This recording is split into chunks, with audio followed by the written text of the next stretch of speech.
It is Tuesday, October 27th. Welcome, everyone, to Living Room Sports Talk. Here, Macaulay, Zach Rothenberger, kicking off a fall night here. It's funny, now it's like dark. I remember the summertime I had to like draw my blinds because the sun would still be shining through like when the show was over. It was hot, and and here we are. Oh, I know. It's chilly now. Yeah, and Pennsylvania. The clocks go back on Saturday. Is it this weekend? Dude, that's really clutch on Halloween because I feel like that's a night where the beverages might get passed around a little bit. As they should, right? As they should. Yeah. Halloween. Yeah, absolutely. But I'll tell you what. So we got a great show, though. I feel like I'm in a really good mood today. First of all, I felt horrible because just not in the best of moods yesterday. Even though I was happy the Packers won, but everyone knows how the whole work world can just tears you put down. that away, those moods away. Yeah. So today was a great day, though. And furthermore, we're really excited. That was really cool. We were just talking about before the show how we were throwing some more highlights out there, which a little shout out to our YouTube. Let me even do this. I'm almost going to, like a bizarro world, Zach, here. I'm going to say if you want to see where like our social, or that's how I was trying to do the Twitch thing, but if you want to see our social media stuff right here, it was pretty cool. So we were highlighting some of our cool stuff. Whatchamacallit, I guess from yesterday, right? Obviously yesterday's show.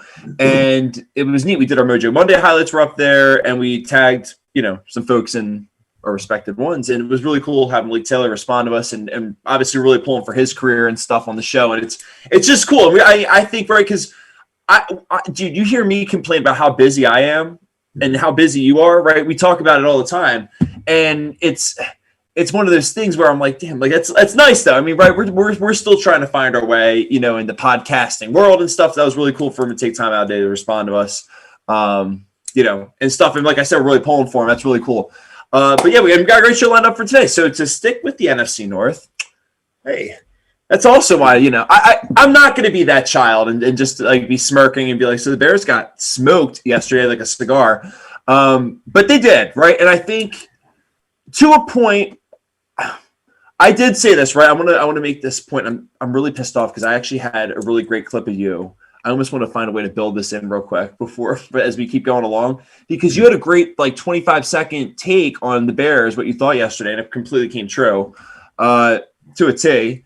Okay, well the betting picks maybe didn't go well. So I'm sorry. I know. I think only one. I think I went 1 for 2 on last night's game. Okay, so you split. Yeah, basically. All right. Yeah. Okay. The first quarter under was the lock, but everything else was related to the Bears, and that just went downhill. So, but on the show, at least you had a pretty good take saying that you felt like they were suspect, at least, especially on offense. Yeah. And we were texting about it last night, but we'll get to that obviously a little bit. In the World Series, the Dodgers look to close it out tonight. And it's funny, it's National Black Cat Day. Zach, did you know that? No, I feel like you're a man of superstitions. You did that article once, right, about that? I did. I actually brought up. I remembered some off the top of my head because there were some pretty crazy things. Because I was actually thinking, did we do this segment before? But we'll tweak it and talk more about it from a fan perspective. And and obviously we've gained some followers back from for early days here in the Twitch world, and it's also cool. We'll get on YouTube and Facebook Live starting next week. It's funny. I tried texting you that today, but it didn't go through. But a little production update for everybody here. We're going to be on Facebook and YouTube, as well as Twitch, moving forward next week, and then we'll do some troubleshooting this week. So if you get any alerts during the weekend, I should say, don't worry about it. But anyway, getting back to the show, we got a great show, like I've said. So we'll talk about some of that fun stuff, and then we got show versus street. It's Tuesday, right? So we'll have some fun with that, and a lot of fun football chat. And obviously, the chat's going to be bumping and jumping as always. But as we always get started, let's do a little clickbait cleanup. So I'll tell you, you want to go? I'll have you go first because mine kind of segues into the next, into the football chatter. Yeah, let's do it. So I feel like this is such a dumb headline, but for some reason it's finding its way on all social media and every channel on TV. It's regarding it's fast. Like a Florida rain shower. It just kind of came out of nowhere and it just poured on everybody. Yeah. That's what I woke up to this morning when I put on the TV. So I think everyone realizes, the Dallas defensive coordinator, Mike Nolan, with the Tabasco sauce in his eye, and he had to leave the media call early, and everyone's kind of poking fun at him, taking it a little too far, if you ask me, and kind of they're bringing in the Dallas defense, and somehow that matters in this situation. I mean, Kieran, I got back from the chiropractor today, okay, and I'm rubbing CBD cream on my back, and I got some working for you. And I wash my hands, and I itch my eye. I got some in my eye. I mean, it's easy. It happens. It happens. You know, people get those type of things happen. Hey, so Zach, you ever get suntan lotion in your eyes before when you go to the beach? I mean, it happens. Right, exactly. And Tabasco sauce is a unique one. A little cologne at the dance, in high school, maybe put a little too much on. You didn't know how much to put on your first few times. Maybe you splashed a little bit too on, and then all of a sudden you got a little in your eyes. Hey, shaving cream. As Finch said in American Pie, it happens to the best of us. Exactly. And I know what you mean. It's so. Can I have add? I'm not trying to be overly dramatic because I actually want to talk about the Cowboys a good bit. I feel like we almost let them off the hook a little bit yesterday just because we were trying to rip through all the different game recaps, and we were excited about Ron Rivera and everything with that, right? Rightfully so. But it's funny. I was thinking about that today, and it's like their defense is bleeding out, right? Yeah. And you guys almost take the bait. It's almost comical how the media the highest profile team in football right now, and their defense, the worst part, the biggest hole in the dam that's hemorrhaging water, and all of a sudden it's oh, he's got Tabasco sauce in his eye. That's the story today. It's no, they just got absolutely smoked by the Redskins or the Washington football team. But right, I mean, good God. Yeah, no, it's rough. I mean, and not to mention they got smoked by them. They only put up 3 points against them. Yeah, it wasn't good. Just all around is awful. It's not a good state to be a Cowboys fan. Let's rip them because I actually had some not fun stuff, but we'll get to them in a second. But let me ask you, and it's funny because actually Chad sent us a text right before this. So I wasn't able to get this loaded up for clickbait, but I'll jump into mine, and we'll get to, I guess, to Dallas later. But this kind of just rolls right into the Monday Night Football chatter. But before the game, I didn't even see this. Probably my clickbait yesterday if I had caught this quick enough. Yeah, people were saying, "Oh yeah, that's right, folks. Before Monday Night Football, the Bears are number one seed in the NFC." Now, look, whoever's the number one seed right now, I know it's the Packers. It doesn't matter, right? That's kind of part of this, the joke, right? But at the same point, it's just come on. I had to have a little fun with it. So I trolled. I saw it. I liked it. I think I appreciate that, because I really only get 2 or 3 likes, a tweet, so that it really means a lot when you like them. So, yeah, and but the tweet did age perfectly after they, got rolled by the Rams, and it really wasn't close, right? I mean, this game, I feel like that's the common, I always find it soothing in a sense, right? When all of us as sports fans, as football fans, watch these games, especially the primetime ones, and there's no controversy, right? Was there pass interference or was there not? Everyone just kind of can sit there and agree and be this wasn't close. No. This wasn't close at all. Yeah, it was. The Rams offense rolled. I mean, yeah, please. I'll obviously perform my little NFC North rant and do my soapbox at some point that will bore everybody. So please be a normal person for the show and just make sense of last night for us. Well, it's funny, Kieran, because my notes say Bears plus Nagy equals a 3-letter word, not one that begins with an A and ends with 2 of the same letters. One that just says bad, straight bad. It's not good. Yeah, last night, you're playing against Aaron Donald, who's the best interior defensive lineman in the NFL. But yet, for some reason, Matt Nagy decided he still wanted to run Dave Montgomery up the middle for, negative 2 yards to 2 yards every carry. This. Yeah, he can empathize with you more than anyone with him being on his fantasy team. Mm-hmm. Dave Montgomery, that is. Yeah, and it's just why would you keep doing the same thing? I think Allen Robinson was only targeted 4 times, and I know that because he's on my fantasy team, of course, but he's your best playmaker on offense, and you only target him 4 times. And Jalen Ramsey wasn't even shadowing him most of the game. I don't know if you caught that. Oh no, it's funny.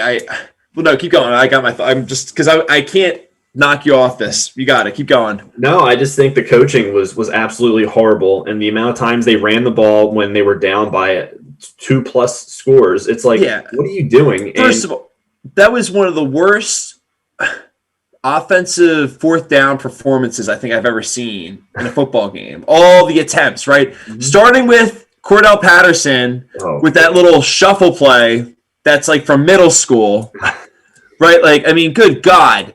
I'd rather see them throw the ball than do a stupid run like that, in my opinion. Yeah, but even when they did that, then Foles they took the sack. And it's funny that's almost I want to like open up like we'll take everyone in our world of texting last night. You were feeling it. I mean, you're pissed off. Yeah.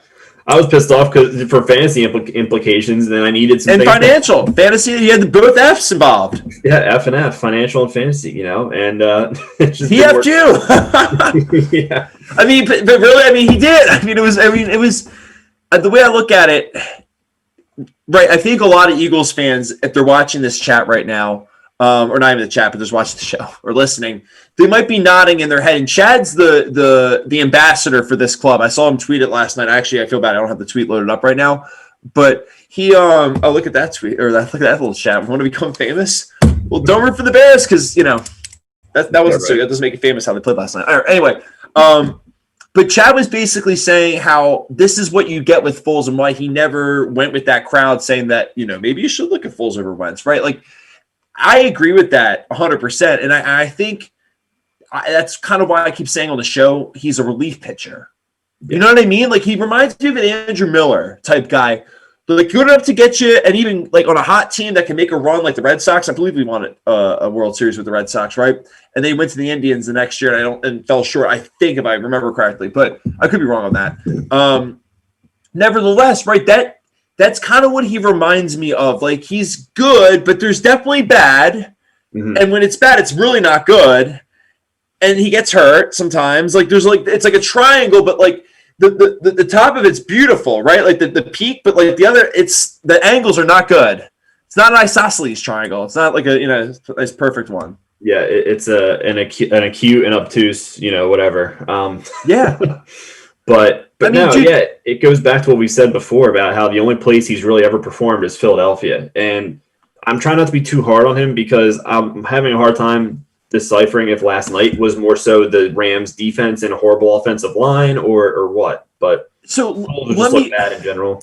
I'm debating it. Let me ask you. Let's almost do like you produce the show in the moment. You pick where we go with this, right? So, and not like stick. I think right because the variable also to look at Foles, not to just blame it all on him because I'm not doing that either. Is right. Matt Nagy to me. Like, right, that's the first thing. The play calling was atrocious. I think most Bears fans, the smarter ones on Twitter you see, right, I think they're pretty pissed off with the play calling, and rightfully so. I would be upset with the play calling. All that being said, it's funny. Joe and I had a moment last night. We were talking in the living room, and I was like, yeah, but, dude, I can't name anyone on their offensive line off the top of my head. And he was like, I can't either. And that, I think, speaks a little bit of volumes to why they're struggling with the run. But at the same point, you're not going to win these battles trying to run stretch plays, right? Like in a speedier NFL. Like, right, that's not where you're going to find the nuances of maybe escaping. But at the same point, they're also running right up the middle to Aaron Donald, and that's not working either. So, I mean, here's my other thought with them. It's like, so how much of it, I guess, is on coaching, right? And then I'm going to play that. Did you hear that clip about Brian Greasy saying about like them not getting the calls in or whatever? Yeah. Okay, here I'm going to play that real quick for everyone that didn't hear it. Courteous of Gift sometimes Sports. play calls come in, and I know that I don't have time to execute that play call. And I'm the one out here getting hit. And sometimes the guy calling the plays, Matt Nagy, he doesn't know how much time there is back here, and so that's something that they have to get worked out. Yeah, I mean, I don't know. And then he threw 2 interceptions last night. So, I mean, let's start there. Well, let's start actually first with those comments by Greasy. Like, because then Foles came out and said, like, it was a miscommunication. I think he was saying, it was a miscommunication between him and Greasy and I guess in their production meeting that they have, between, like, the quarterback and the Monday Night Football staff and stuff for those primetime type games. But I don't know. First of all, I also don't think the Monday Night Football crew is like the greatest crew ever. Like all of a sudden, everyone's saying, just because the other ones have been awful doesn't mean these guys are great. They're better. They're way better than the other crews, but they're still not amazing. But sorry, just keep going. No, I agree. I would love to know if Matt Nagy had a bet on last night's game because the way he coached, if that's what you want to call it, it's like he wasn't trying to win. It really, like to me, there was nothing in the playbook there that they ran that to me was like, oh, that's a good play. Nothing. It was just nothing like there was nothing creative about it. No, and then there's their part. Foles having those 2 interceptions, and I don't know that one was what 17-3. That hurt. That was their shot to come back. Yeah, they're those are just daggers. They just destroy all hope, especially when you haven't really been able to do anything all game. The only touchdown they scored was a scoop and score from Robert Woods' fumble. So their offense just didn't do anything at all last night. Long story short, dude, it's funny. That's another good point. This is all just me coming off like the top of my head. I'm looking. I there's all right. Let's see. I got through the Patterson point that I wanted to make. And you're right. And dude, that's another thing. This actually is a pretty good point that I forgot to mention. They're the bottom 10 in the NFL in points scored. Like they're like this whole Matt Nagy offensive guru. And do you remember what Bryson said on our show? And Bryson, for anyone that is watching that doesn't know who he is, so our buddy from Kansas City, who's a diehard Chiefs fan his whole life. Right, Matt Nagy came from that Andy Reid tree in Kansas City, and even Philadelphia. And he said he basically felt like Matt Nagy inherited all like the bad qualities, quote unquote, from Andy Reid. Mm-hmm. And you're kind of seeing it though, right? Like the lousy clock management, like even dude. Like something as simple. I know it sounds weird, and maybe I'm not trying to overreact and be like that guy on like Twitter, if you will. But the people that were like, I kind of agree with that crowd. It's like, why don't you call that timeout and make them punt to you at the end of the half? Mm-hmm. Right? I mean, they had to do it.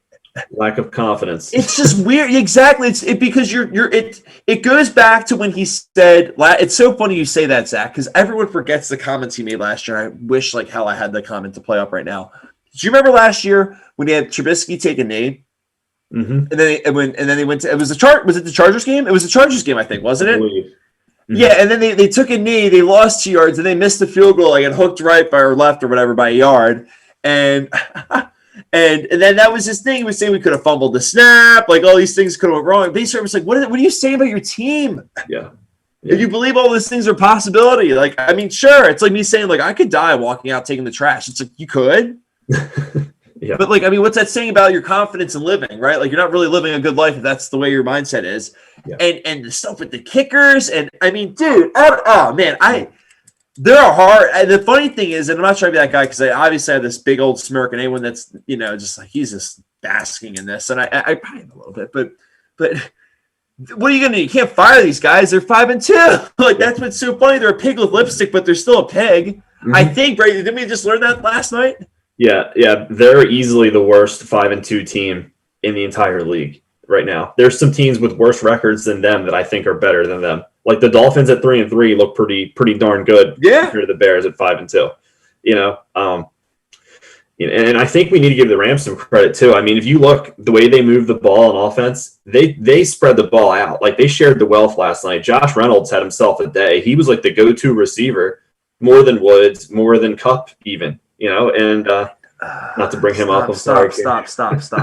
Ow. Dude, what? Come on. No, I'm saying, yeah, Josh Reynolds, man. Can we exercise those demons for like a quarter of a second? Yeah. Fantasy. I'm all life support. Like literally, it's just like he's not going to make it, but like maybe if we just all really, really hope and pray he can make it, like he might pull through at the end of the movie. And it's like, oh my God, he's barely breathing, like did it by 0.22 points. And then Cooper Kupp's this rule last time. Well, not even, dude, he couldn't even just catch another pass just to make me feel like it wasn't that close. No, it was literally that. He just catches like one more like 8-yard slant across the middle. It's just like, that's it. It's over. I lose by like a half a point. There couldn't have been a holding on that play or anything either. I put my hand, I was just like, please tell me there's a flag. Tell me there's a flag. And then the funny thing is I said, now the only hope I have is that they run like a jet sweep and fumble and it's him. No, of course the jet sweep fumble's all there. It's just he's not the one doing the fumbling. And so, yeah, but all right. Which I needed, but it ended up not mattering. Yeah, but my fantasy woes, I'm dead anyway. I'm selling. You saw that on Facebook. I'm a seller. But yeah, it's gonna be a good market too for Patrick Mahomes. Text me. I'm always down to chat about everything. But anyway, insurance package maybe.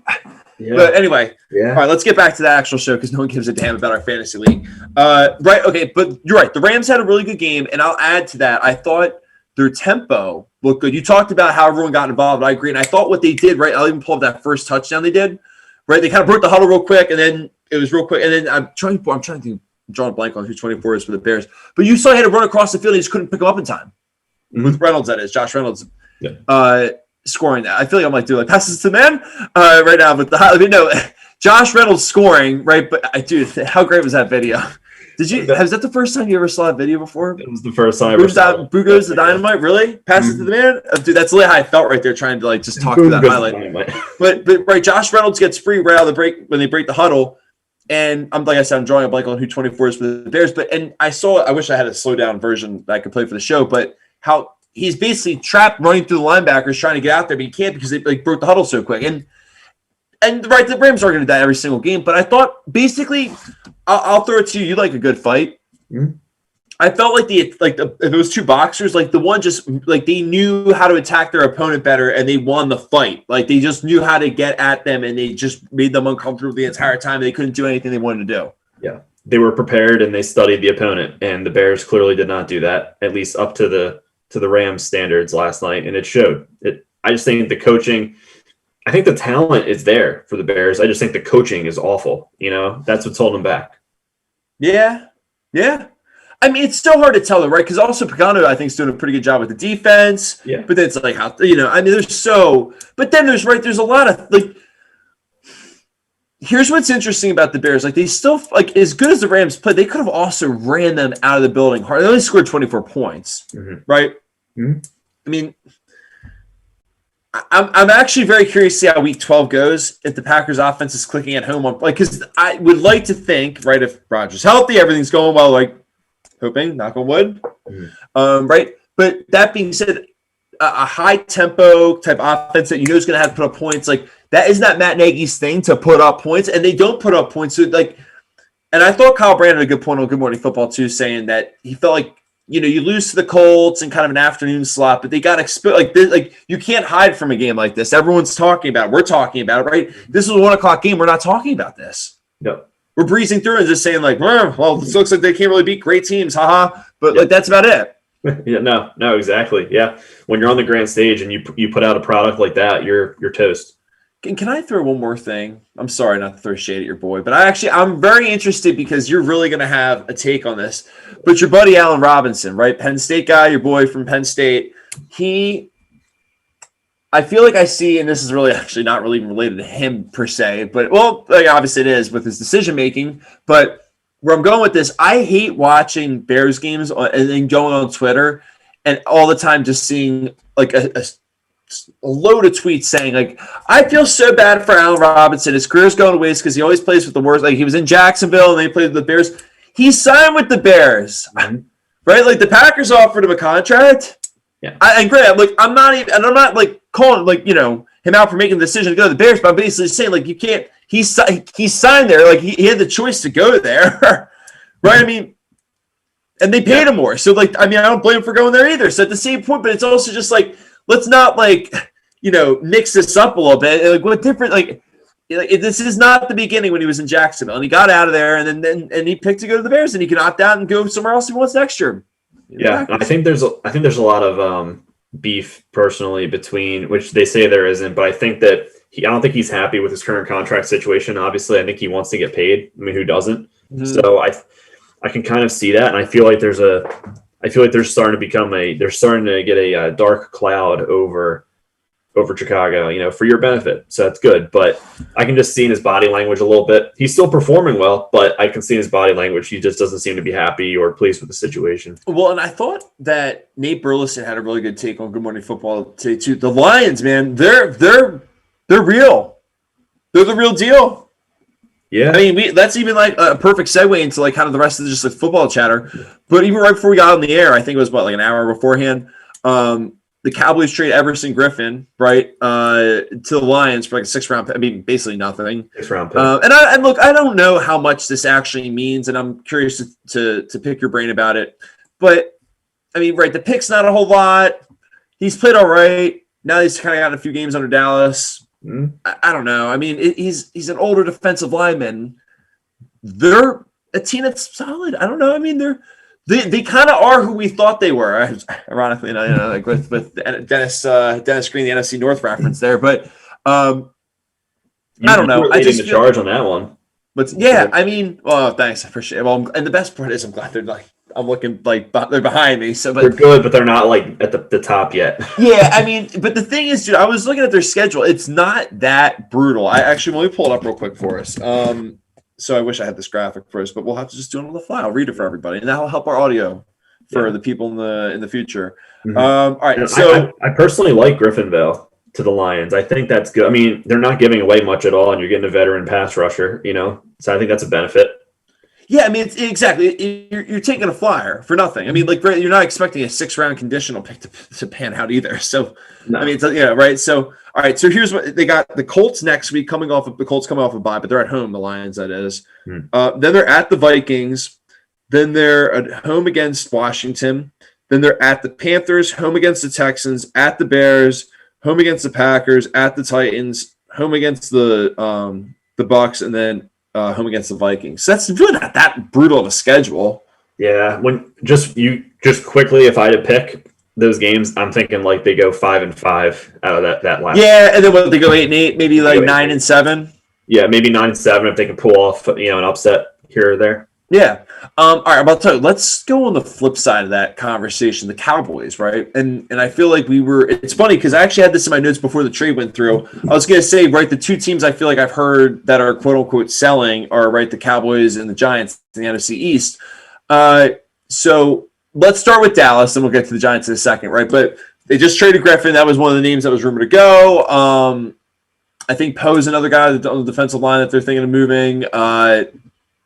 Whatever. Basically, all right. So, right, they're moving some guys. What do you think of Dallas? I mean, they're starting. Was it Ben DiNucci? Sorry, DiNucci. I can't even talk today. Yeah. Sorry. I mean, James Madison. Yeah. Okay. That's where I knew he was from. I kept saying he was familiar from. Okay, and dude, to that point, he actually can throw the ball a little bit. He was a 2-time All-American. I think they sling a little bit this weekend. Yeah, I do, but nevertheless, I also going to duck because we live in Pennsylvania here and they're playing the Eagles. But to that point, what do you think of Dallas? Right, I feel like we've kind of let it go. Do you want me to even pull up the Jerry? I have the Jerry clip from him kind of sounding off on that radio station. Did you hear that? No, I didn't. Yeah, let's pull it up because All right, I'll pull that.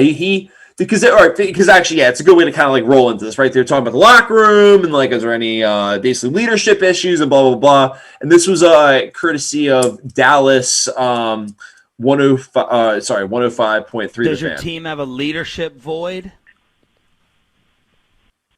When we're in the offensive line, where you, just overall seriously. Where would you have a leadership void? Is it an experience void? Is it a talent void? Is it a leadership void? I'm not trying to be cute here. The answer is no. The answer is no. I'm asking. There's not a. Well, just shut up and let me answer. No. Jerry, when you go into the locker room, what I'm asking is, do you see the intangibles? You're not asking me that. I gave you the answer. When I go into the locker room, there's no leadership void in my eyes. Okay. Now that's your answer. Let's move on. Yeah, I mean, I don't know how much you actually can take from that. I think it's just kind of funny. Everyone's like, he said shut. It's funny how sometimes, dude, I always, this is like me like jumping into like being like a social experiment guy, but I find it funny how in a world where like everyone curses and, says this, that, and the other thing to each other. It's funny how Jerry Jones says "shut up" on an interview, and everyone's like, "He said shut up!" Like we're all back in kindergarten again. It's. I actually thought it was comedic. That's how I found out about it. Everyone's like, every headline you'll see, dude, just search Cowboys or Jerry Jones. It's gonna be like Jerry Jones tells radio host to shut up. It's like, oh my god, okay, right? Like the guy was talking over him. He was basically saying, "This was shut up, dude. Let me answer the question." Yeah. But right, I don't think you actually to that point. I don't think you really take anything of it because all he's just saying is a politically correct answer. In that the fact, right, there's no leadership issues, right? Like they're not happy with where they're going, but they're trust the process, blah blah blah blah blah, right? So Zach, you're neighbors with these guys in the NFC East, right? They live kind of down the street, but the lights are dim now, and you haven't seen any cars in the driveway for a minute. What's going on with this team? Yeah, no, I think losing Dak was a huge blow for them, obviously, and I really don't think they have a leader.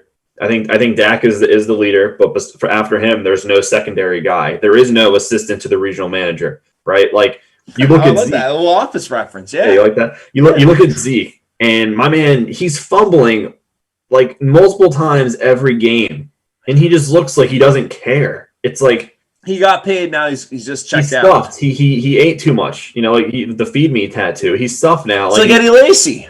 Yeah, no, dude, that's a great comparison. It really is. And it's a shame because every time I look at them, you know, whether it's from a betting perspective or just from like an intimidation perspective in the division, I always think, man, they're so talented. Like they're a tough team. I view them as like a tough team because of how much talent they have, especially on offense.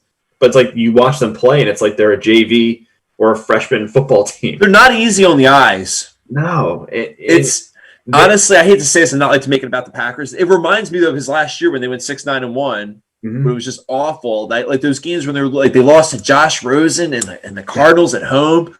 Yeah. That's bottom barrel nights. I remember that night. It was I think it was like the November 30th. It was awful. Yeah, I think I remember the date. It was awful. It was an awful day. But sorry. Yeah. I think if they're smart, you know, I know they're not done making, you know, doing any transactions yet before the deadline. But if they're smart, in my opinion, you know, trade a guy like Tony Pollard. I mean, you see how great he's been playing when he gets touches, how explosive he is. He has some desirability for a lot of teams out there who need a running back or a third down back. Even Michael Gallup. Hold on. Time out. I have to stop you here because I'm not calling you this guy, but I'm just saying that the guys on TV that do this type of segment, like a Jay Glazer or whatever, not that I'm calling even these guys out per se, but like basically it's almost like the networks all say, okay, guys, trade deadline this week. So like all week, we're just going to be kind of gossiping about like guys that can get moved and who's going to shop. It's like basically a Black Friday sale for football teams. They make it sound like that. Mm-hmm. But all I ever see is it reminds me in April why I'm so happy with the Packers and like my team, obviously, but really most teams, I'm really happy that no one made that move. Dude, football's, I think it's not like baseball where you can show up to another team and still swing the bat, and it's really just about you against the pitcher, if you will, right? And then there's obviously fielding alignments and stuff like that, but right, it's not the same thing as a wide receiver that needs to learn the playbook for 3 or 4 weeks or whatever. Like, right, like and the quarterback having the timing, they don't have the like. I think it's such a underrated, like it goes unnoticed, like the process, quarterback, wide receiver, offensive lineman with the zone blocking, like all those types of things, right? You can't just grab a guy, plug him in it's like your fantasy team, and it's just like magic, right? Like it doesn't work that way. And every year I feel like I'm reminded of that, right? Because how many of these guys, when you splash, look at the Rams, they always do it. Where they got like Dexter Fowler, the deadline, they didn't do anything with them. Yeah, no, the Eagles got Golden Tate, they didn't do anything that year. I mean, Brad, I'm not saying. Here's the thing, I'm not saying they didn't do anything. They'll make a run. But they don't win it all in the end. And then it's like, well, then what was it all for? What was it worth trading a third round? I think it was a 3rd round pick for Golden Tate, the Eagles traded for, right? Yeah. Like, what's it all for? At one point, the Rams, like, thank God they kind of restocked. Well, not really, because I'm not a Rams fan, but like for them, for their sake, thank God they restocked their wood pile a little bit. They had like no picks for like almost a half decade. Oh, I know. Yeah. So I guess my point is, sorry, not to rant, but like, what do you think of this trade? I personally, as you can see, as I have like a vein in my head, how I feel like it's just so overblown, and that everyone makes it sound like, oh, you can just grab these guys, it's just gonna make it great, and it doesn't work that way. Yeah, it's exciting. I think, to that point, I think if you go from like an offensive skill position player that needs to learn signals, terminology, playbooks, schemes, all that type of stuff, it makes it a lot more challenging for them to be impactful right away. Whereas if you get like a defensive lineman or a linebacker or a key player like that, it could be a little bit different. I know we're talking about, obviously, some of the skill players, like I mentioned with Pollard, and there's a lot of other skill players who are looking to get traded at this point in time too, which we can get into. But no, it's and it's funny too because I was even thinking about lay it on me, like, because I didn't want to, like, I feel bad now. I didn't mean to like just cut you off, like, I hate this time. No, I'm interested in right? It's they're to that point. They happen now. I think that's actually at least the good side of this whole thing, right? And that's why the media is kind of running away with these segments for like a week straight, basically talking about. But they happen now. It's a little bit more NBA-ish for it's like there's a little bit more moving around at the trade deadline, baseball-ish, a little more like moving around at the trade deadline. It's exciting to that point. I mean, look, I won't lie. Like, I do love looking at Twitter and then seeing like it blow up a little bit. Like, oh my God, that happened. So to that point, what do you? All right, so let me give you your list. Sorry, I didn't mean to like just kind of steal your thunder with this whole thing. No, you're good. So just like to kind of run down, there's several players. So like for the Jets with Quinn Williams, apparently they're rumored to want to ship him off, which to me is crazy considering this is only his 2nd year in the NFL when you drafted him so high up. But it's the Jets, so nothing surprises me whoever they trade anymore. So Quinn Williams is one of those players who don't be surprised if you see get moved. John Ross from the Bengals could be a great. He's demanding a trade. I think he could be a great fit for a team like Washington, who all they really have is Terry McLaurin. And can you imagine having John Ross paired up with his speed? Can he stay on the field? If he could stay on the field, that's a good point. Cleveland. Sorry, I almost feel the GM on the other side of the phone. You selling me these guys? I'm like just trying to push back. Yeah, no, I like it. And then another obvious one is David Njoku with Cleveland. He's playing for them. He scored a touchdown last week, but apparently he wants out. So because Hooper, I guess. What's that? Yeah, Austin Hooper maybe. Yeah. And there's rumors that the Giants should do an even swap with Ingram and Njoku. Would you do that? Honestly, I think Njoku's a more reliable catcher. I was gonna say I feel like you don't think anything Ingram anymore, so I think you take as long as it feels like an even trade, like you'll at least take a shot with it and just switch it up. Yeah. I mean, think about it. Like from an athleticism perspective, they're very close.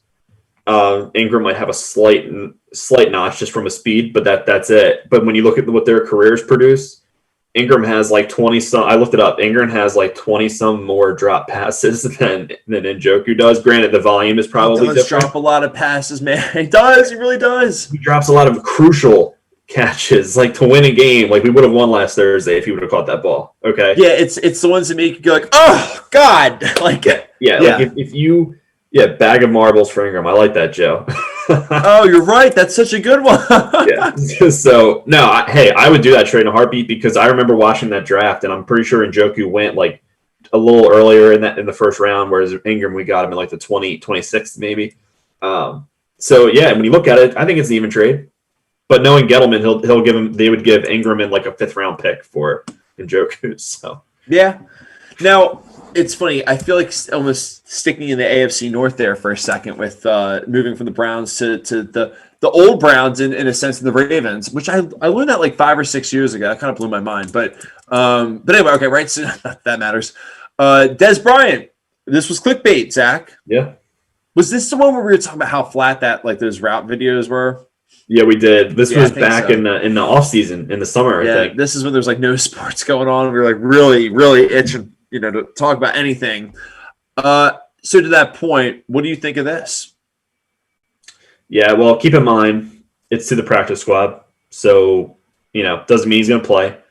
I know. The Ravens to me need help on the at the receiver position. I mean, Marquise Brown's the number one. He's not meant to be a number one in my opinion for a team. He's a good number 2 guy. He's like this Deshaun Jackson type guy, right? Yeah, catches 3 balls a game for 80 yards and a touchdown. A restaurant with like a bomb appetizer. Yeah, you can't. Exactly. It's not your main course. Right? No, he's not. He's what you sprinkle on top. Yeah, a little bit of sugar, salt, whatever, pepper, oregano, whatever you want. Yeah, no, I mean, hey, if he can make a comeback and play, that'd be great. But it's been a while. It's been over 2 years, I think, since we've actually seen him in a live NFL game. So let me ask you this, and I'm looking at the chat. Are the Eagles buyers, sellers, or both? I mean, the interesting thing about them, and I was like looking back on their schedule a few weeks ago, and I thought, well, every week we watch them in this. I mean, right, because it's this bizarre world of these. A 6-7 win team might get through to the playoffs and have a home game. It's just like they're in. I feel like Howie's got to start learning though, right? Like you can't throw a 3rd round pick for a Golden Tate right a few years ago, and I'm not even trying to be that guy. I feel like he hasn't had perhaps the track record of drafting phenomenally, where it's like, okay, even if we have like Seattle, like a team like that, right? Or even if they, it's funny because they always miss like seems like on their early picks, and then they nail these like 4th, 5th, 6th rounders, and it's almost like, okay, maybe we could like get away with trading a 2nd round pick for a rental, and it works because between bringing in maybe a guy that was unhappy in his previous team and he had attitude issues, like it all works out because that like they're like the anomaly in this whole puzzle. I feel like. I don't know what the Eagles though. I think so. When's the is the deadline to Tuesday next week? November 3rd. Yeah. Okay, so I think basically to answer that question, I think what's going to happen with them is if they win and beat Dallas, then they might. You lose to Dallas at home though. Well, if they lose to Dallas, though, they're only because there's a stench to that loss would have an extra stench to it because of like the sky's falling right now. They're just selling their team, quote unquote, right? Everyone hates Mike McCarthy, right? Jerry Jones is all pissed off right now. So like if this is and they're going up and they just got absolutely just destroyed by the Washington football team. So it's like you can't drop this game if you're the Eagles. And you shouldn't drop this game if you're the Eagles, right? I mean, I think they'll win the game. Do you actually know what the spread is on that game? I was just kind of curious what Vegas thinks the game is going to go like. I forget, but yeah, no, I think they win it. I think to answer that question, I think they're buyers because they're technically in the hunt for a division. But like you said, if they lose, then that could change. But who do they have to sell? Well, I mean, who do they have to get rid of? Maybe you move like a guy like Barnett who's getting closer to the end of his early deals with Philly. Like who is there? Who's healthy to move? It's like I mean, right? Like that's the tough part. Yeah. Trade Greg Ward Jr. Right? Like because to that point, whoever's left that's still healthy, they can't move them because they're vital now to stay afloat. Mm-hmm. So I don't think they would definitely not sell. I don't think in a situation like this though. But here's the thing, I'm like not to be that guy too, because they're so depleted. It's like where would you start buying, right? No, that's a good point. They bought for Darius Slay, obviously in the offseason, but I just mean so it's not like I don't know. I think they're just going to stay put and just try to ride it out with what they got, and then try to get healthy as they move along, and hope that they stay in the NFC East race, and hopefully the pieces start. Maybe falling and maybe add a piece right now, like one or two pieces, but at that point, I don't know. It's tough. I think Washington's going to win that division. I really do. And we talked about it last night, obviously a little bit, Zach, but I really do think that I look at all four teams, right? And I'm not like I'll give you the outsider perspective. Let's do this because I feel like we were trying to rush through the NFC East like autopsy yesterday with like just how messy it was, right? All right, so. The Eagles kind of remind me of like they almost picked up right where they left off last year at the end of the year, right? Like you're blowing leads to them at home on prime time in Philadelphia where like they really didn't have business winning the game or coming back. But at the same point, it's just like that's kind of no offense to you guys. That's how bad it is there. And like that kind of we'll just leave it there for the Giants. That's how bad it has been, right? For the last few years. Then Dallas, for whatever reason, they have everything in front of them. It's almost like they're like the person that has a black platinum credit card and they just keep dropping it on the ground. Like, just stop losing your credit card. You're fine. Just you can't have your identity get stolen. Like that's a big problem. Like, right? You can like that's where they're at. And Washington to me, all right, let me actually pull out the analogies and get serious here for a second. Right. The Eagles find ways to kind of just sway back and forth in the wind and they'll lose some games, they'll win some games, and they just kind of hold serve and they'll be there at the end, right? Then you got Dallas, but if someone surges and moves ahead of them, I don't think they have enough gas to chase after them. But at the same point, if you let them hang around, they're going to also be good enough to take it. Dallas is the opposite of like that. They have no firepower. It seems like they can't even get out of the blocks. You guys, and I'll like say it, I'll be like a Giants fan for a second. What hurts for them is that this is when you want to really start turning the corner. What better year to turn the corner when the division's so weak? And I think, right, you're like, yeah, no kidding, Kieran. Duh. But at the same point, right, I think on the flip side for you, the positivity would be is if they can't turn, that just means how far behind they really are off this curve and they're not even on track to begin with. And you really got to start making some moves and not get lost in this. Like, if as long as we go to like 9-7 next year, we'll be in good shape. Like, right, like you can shake that mentality.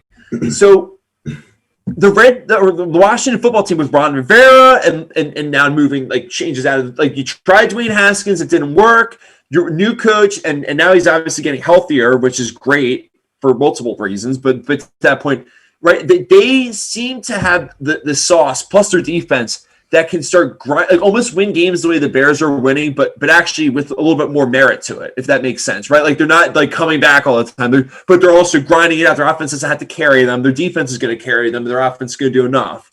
Mm-hmm. Kind of like last week they looked great. I mean, so they're 2-1. That's what's kind of interesting. They're 2-1 division. So I don't know. That's kind of my thought. Yeah, no, I think you're painting the picture perfectly. I like what the chat's saying about Washington.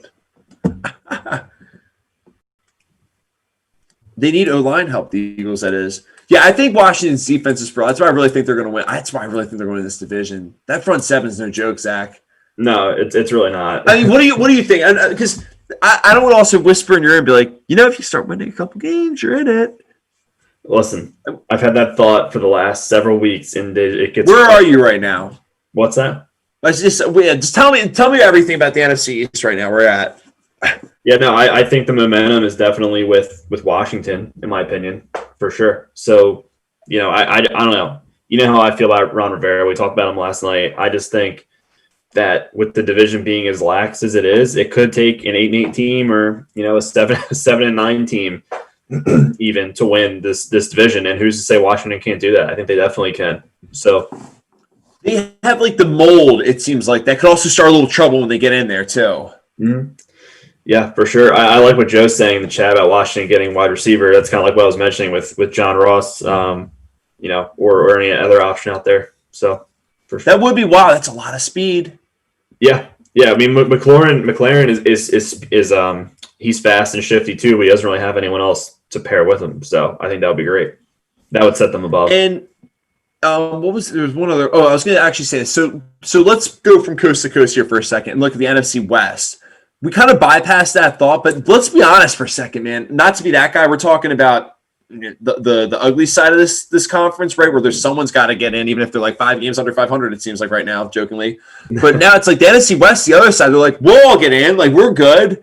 It's kind of scary how good they've been, right? You look at the standings: 5-1, 5-2, 5-2, 4-3, 4-3 right now. Like you'd be winning the NFC East, but you're in last place right now in the NFC West. That's how like vexing this NFC picture is right now, right? And then the South and the North are almost in the same thing. We're a little top heavy with one guy that's sort of like the Panthers and Lions, kind of in the mix there, little the Cats, and then you just have your two like bottom dwellers. And then I gotta watch myself with that terminology, but right, the Vikings and Falcons, right, have been kind of the bottom with one win each, struggling.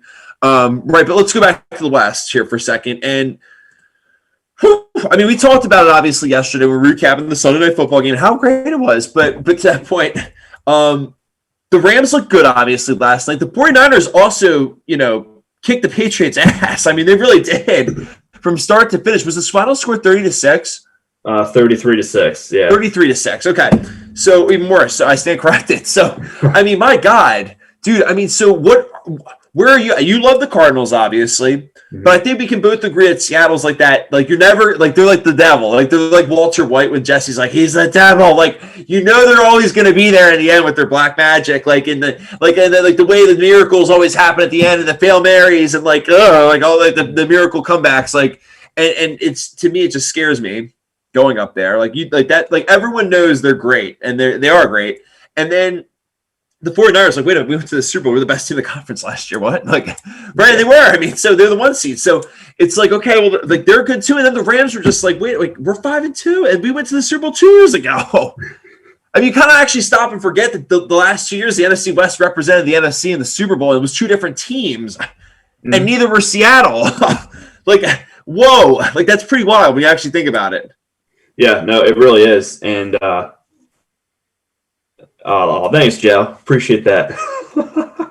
No, and to be fair, I will keep this tour of shame going. It's like shame with and what's the Game of Thrones, and it's dude, I was so wrong about that. That I was like, I'm not going to pull that article down, but jokingly, I should pull it down because I'm that big of an idiot. I want to like downgrade our product that much because I'm that stupid. Well, hey, you almost need to write an article and just shame me and just like never read anything he ever writes ever again because he's that stupid. Look at his fantasy team. Just look at his Like no. Well, if Cliff Kingsbury keeps it up with some of those decisions that he made from Sunday night, then you know what, they could go from 5-2 to like a 8-8 real quick. So let me spin it in that direction. That's actually the question I had for you here. This is a good question. Who falls out of that? Like, let me pull up the standings again, right? Who falls out of that mix? Yeah. For me, the 49ers aren't impressing me this year. I don't care if they just blew out the Patriots. The Patriots are starting to teeter downhill a little bit. So, to me, the 49ers haven't been that impressive. I think when I look at it, right, and there's 4 good quarterbacks, I would say. Well, we'll say good, use that as a loose term. And when you look at it, I think that's like the deciding factor in that division. And like Russell Wilson and Kyler Murray to me are like they're winners, they're gamers. Like they're going to make it happen, I think, when it needs to happen. Russ obviously more than Kyler, but Kyler's right there. But you look at Jared Goff, I think hit or miss. I look at Jimmy Garoppolo, same thing, hit or miss. I really think it's the 49ers that drop out of that pack. Well, it's funny because I actually have this below. There's some great games this week, and a lot of divisional ones too. So to that point, San Fran goes up to Seattle. If San Fran wins that game, this plot, it's like cue the Game of Thrones music, like like I mean, at that point, it's just like, oh my god, and it's up in Seattle and they win the game like that. It's like, I'm not to be that guy. I think they should flex out the Cowboys and Eagles game too out of that Sunday night slot. But they should. Right, so look at this. You got San Fran at Seattle. You got the Steelers at the Ravens, which that's huge. I mean, for basically the stranglehold of the NFC or the AFC North, excuse me. In the NFC, you just have the Saints at the Bears. It's just a good NFC matchup, right? Obviously, the Bears are going to bounce back with just a yucky game like that. And then the Saints, I feel like everyone's still like, yeah, they're good. But you see the Bucs lately? Like they're not. No one's like excited about them as they normally are. And then New England, it's like the last stand, right? They're what, 2-4, 2-5, 2-5. 2-4. I'm an idiot. Right, but Cam's got to answer, right? They're going to Buffalo. Buffalo always like, this is the moment. Like, are you going to knock them out at home? You have to knock them out. It's like, are you going to do it? Mm-hmm. So there's a lot of exciting storylines, I feel like, for this weekend. No, and that's a great point with the Patriots in Buffalo, because if the Bills win, I think they're 5-2 if they win, and if the Patriots lose, they're 2-5, and that basically just then it's a wrap. Yeah, it's over. So at that point, it's the Dolphins we're talking about chasing them down. That's a must-win for sure for the Patriots. If they lose, they're done. Might as well start Jarrett Stidham the rest of the year. So. Yeah. So it's exciting. So let me ask you. So we're rolling through this show. That's why I love football season. Like, you can literally drop a page worth of notes and just just go and go and go. But real quick, so it kind of actually is interesting that I didn't mean like prime it up like this, but the World Series is on Game 6 tonight, right? Dodgers are up 3-2. And granted, some of these games have been electrifying. Personally, I find myself not staying up for them. I don't know what it is. I feel like the bubble's been going on for 2 months. And granted, maybe I'm just sad the Marlins are out or whatever. But, like, it's not that the games aren't intriguing. It's not that the matchup's not intriguing. There's nothing not intriguing about it, but I just find myself not watching it. Even tonight when we were saying, like, is there anything on? It's like, oh, the World Series. It's just like, all right, like, whatever. Like, I don't know. I don't know. Like, just like, are you with me on that? Like, have you been watching it? And like, and if you haven't, why? Like, because I don't know why. Maybe I'm not as into it as much. Yeah, no, I'm with you. It's actually really funny, Kieran. I did a bet. That Chiefs Jets comment. That spread's going to balloon up to 21. By the way, I think it's open at 19. Sorry, I didn't mean to cut you off there, but good God. No, you're good. No, to speak to how little I've been paying attention to it, I always know where they stand and like who's winning and whatnot, and where the series is. I did a no runs first inning bet, and I forgot all about it until like midday the next day. That's how little that I because I didn't even watch it. Did it hit? Even watch it. Was it the Sunday game? It was the Sunday game. Yep, because I was watching football, so I didn't even. I just threw it in for fun. I was like, whatever, $5 just to say, with the World Series going on. Yeah, it's like buying a lottery ticket. Yeah, and it didn't hit, by the way. But I didn't find out till like 1 p.m. the next day. That's right. It hurts less, right? Yeah, so it hurts less, exactly. So but it also, nonetheless, does sting a little. It does, but personally, sours the rest of the afternoon. Yeah. Now that I just discredited myself, The Dodgers have done this. This is the third year in a row, right, that they've been in the World Series, and they have. Yeah, I think they closed it out tonight, right? Do you? Because I was gonna say I could see Blake Snell, as much as I kind of dislike him. I could see him throwing a gem tonight and then going to Game 7. I think Dodgers are gonna roll them. I mean, Dodgers lineup. I mean, Seager's been balling out. Turner, Peterson, Muncy, they've all been playing great. So looking at it from a statistical perspective, so that lineup is just the hardest lineup in Major League Baseball. Yeah. So girthy. Yeah, it is. I mean, it's you can't hide from that lineup. No, you can't. Like, no matter where you turn, like, you're in a maze and you're not getting out. Like, you're just looking in one corner or another, and you're just backed in. So, it's fine. All right, real quick to that point. Do we want to do the Omen thing? I feel like we did that segment already, though, like way back when. Yeah, we don't have to do that. Yeah, let's skip it. Yeah. All right. Like, what was your Omen in sports? I brushed my teeth before games when I was like, I don't know why. What was yours? There you go. We can just say we crossed it off the list, and then I think mine let the people down. Yeah, mine was more just I'm big into a routine. Like I always had a routine. I didn't really have any omens per se, but I just did the same thing every time. Like when I used to pitch, I did the same thing every time. I held my hand, I did the same thing every single time. Yeah. It's like golf. When I raced, I would put the same seatbelt on in a certain sequence. I would put my helmet on at a certain period of time. Like I would do all this and that. I'm the same way. I love that. Yeah. Discipline. Yeah, exactly. But all right, to that point, so let's wrap it up. It's Tuesday, obviously, with a little show versus street. Let's go back to football, right? I mean, I thought that's where the fire has been burning.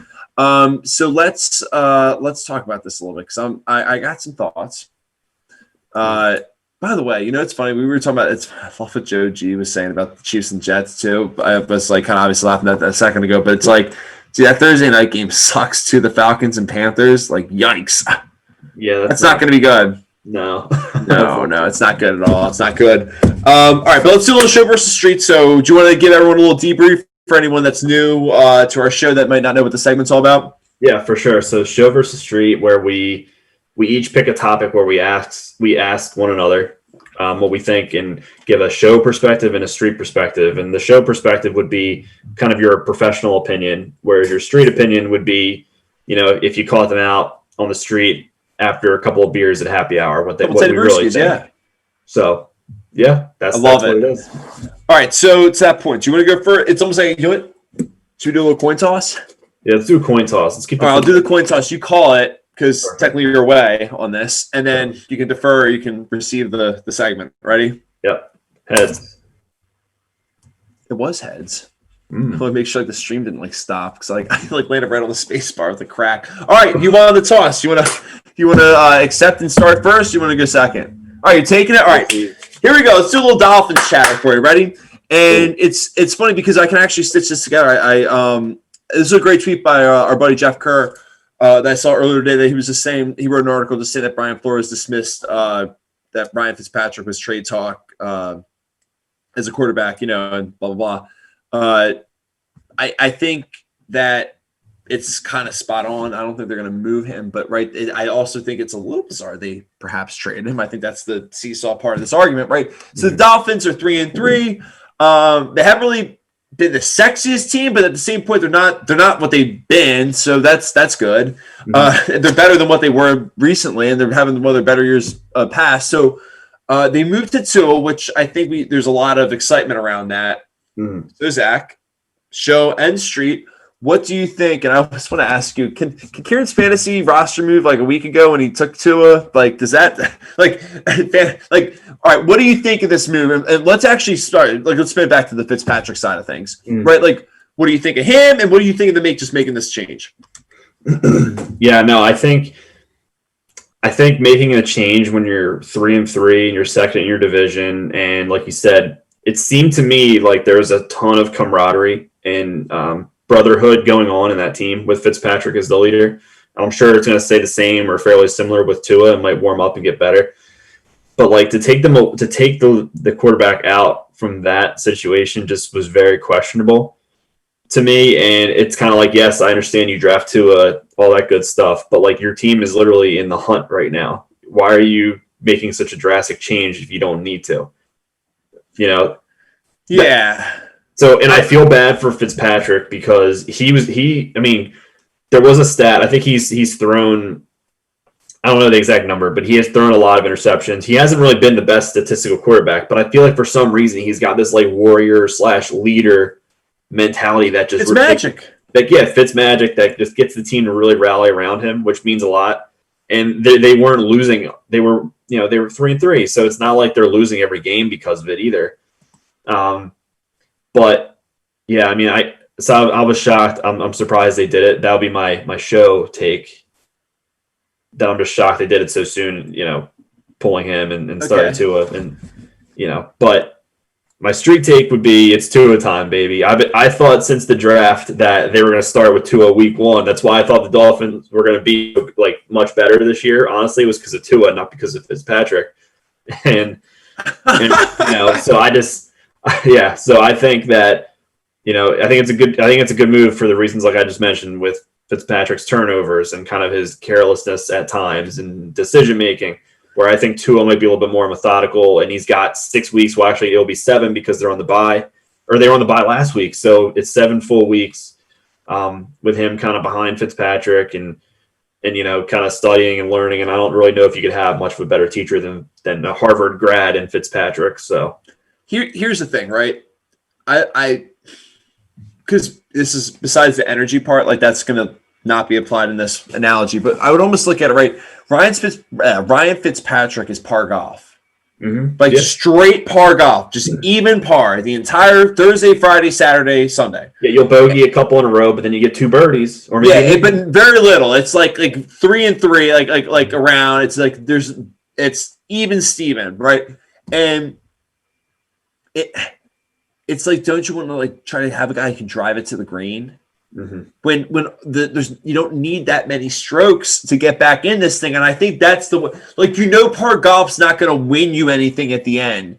And if you think you got the guy that can get you on the green and drive it in 2 shots, like DJ kind of a thing, and he can putt better maybe, right? But my point is, I think they're like, you got to go for it, and I actually respect them for doing that. It sucks for Fitzpatrick, I get it, and I know he's got the vibes, but at the same point, it's like, whew, like.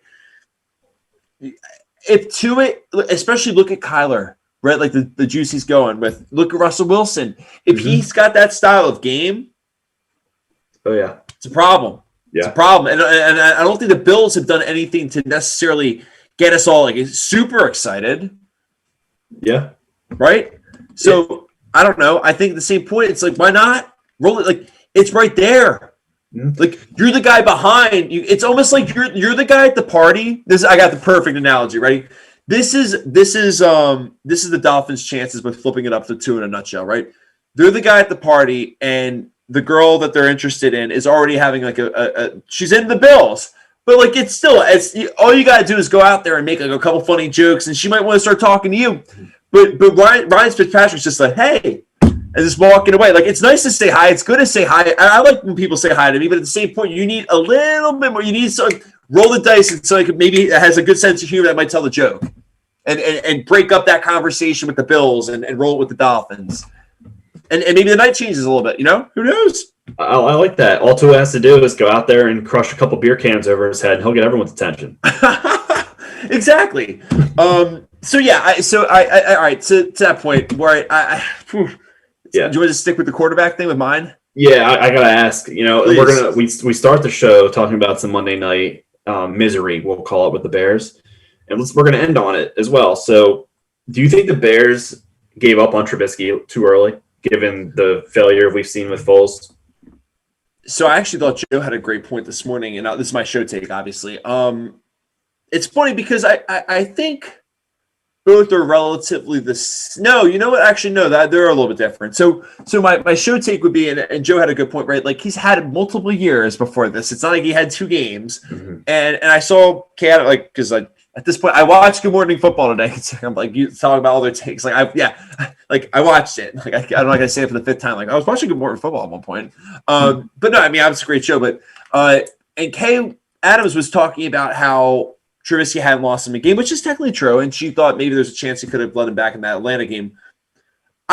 She was probably more confident in that than I would be, but at the same point, okay, fine, he didn't lose any games, but clearly they didn't think he had it, right? I mean, right, like, I don't know. I think you got it.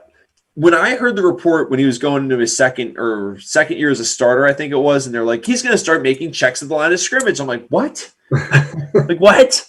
Yeah. Like, isn't that like something you do in college and high school? Like, I mean, good God. Like, so I to that point, right? So, and I'm sure he did that at those levels. I'm joking. But at the same point, I think that his leash was not as short as everyone's trying to make it out to be. As a all right, the street take. As a Packers fan, I think he's scary. Well, he scares me more because he's the type of guy that can actually give the Packers a little bit of problems, like running around and just kind of making weird plays. But they are literally yin and yang, kind of like it's like Nick Foles is more consistent, but he's just never going to be great. And at that point, when he's not great, he's never going to be great enough. Like he's not going to make the great plays in those moments to bail him out of maybe like right? He's the type of guy, right? He might bogey like 8 holes, but he's not going to have like, another 8 eagles, or, to go with it. Or sorry, like whatever, 10. I can't do my math anymore. But anyway, 9 and 9. But you know what I mean? But to that point, I feel like Trubisky is like other way around, where it's like he's probably not going to drive it on the green. He might, more likely he's going to hit in the woods. Yeah.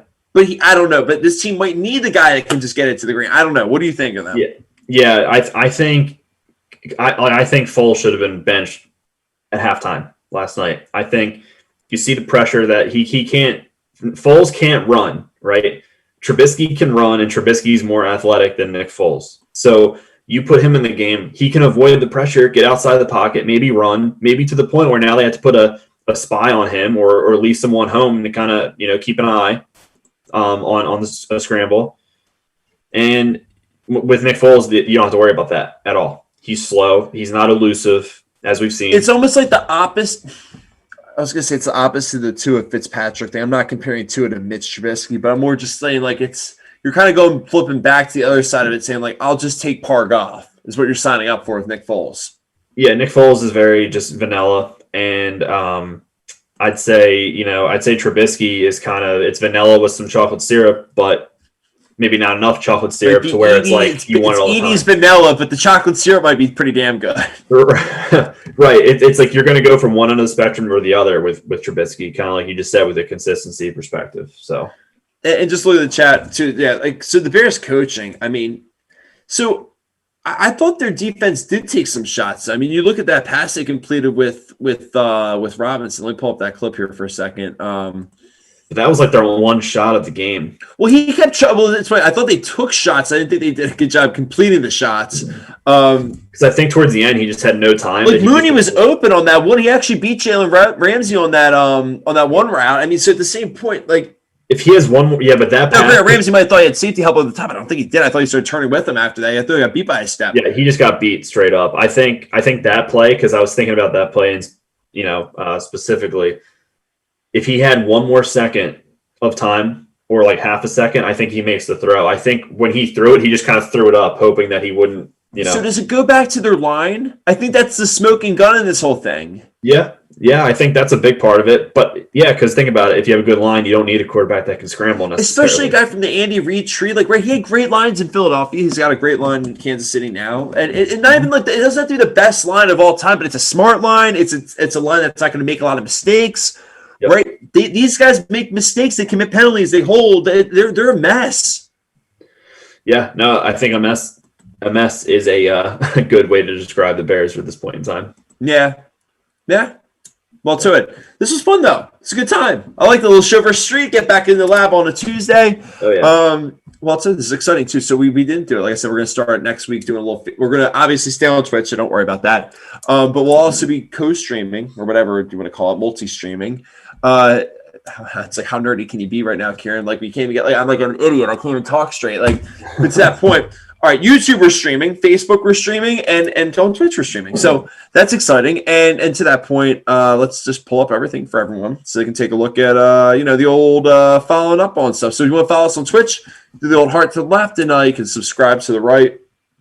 We're on YouTube. I did not build out the video yet to follow us on YouTube, but if you want to follow us on there, if you just type in Living Room Sports Talk or SideTracked in the search menu, you'll find it. And then social media, Spotify and iTunes is always for the audio episodes. And social media, check us out, Instagram, Twitter, and Reddit at _get_SideTracked.